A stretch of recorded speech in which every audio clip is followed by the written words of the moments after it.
அதாவது பி டீம்னு இவங்க சொல்றாங்க. இப்போ தலைவர், அம்மா அவங்கட்ட இருந்த இந்த இயக்கம்.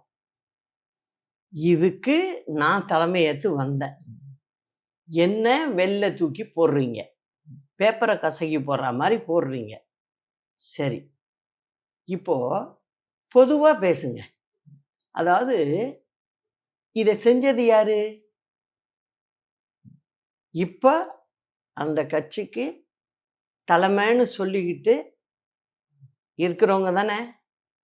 அவங்க செய்ய வேண்டியது ஒரே ஒரு விஷயம் தானே? தமிழ்நாட்டு மக்கள் நல்லா இருக்கணும் அப்படின்னு நினைக்கணும்.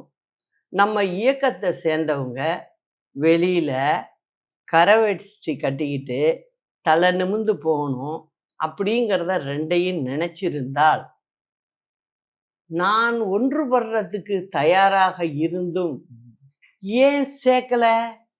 அப்ப யாரு பி டீம்? கேட்க வேண்டிய கேள்வியா இருக்குல்ல அது. நீங்க சொல்றீங்க, இப்போ நீங்க தான் பி டீம்னு சொல்றீங்க. அப்ப நீங்க யாரு?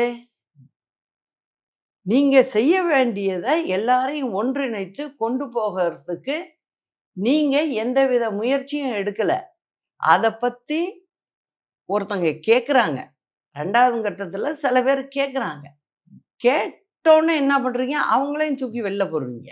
அப்படி இருக்கும்போது நீங்க தானே பி டீமு. அதானே உண்மை.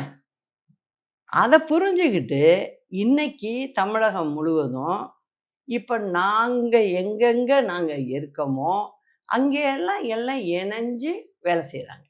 அதான் நீங்க சொல்ற இயக்கத்தை சேர்ந்தவங்க. அதுதானங்க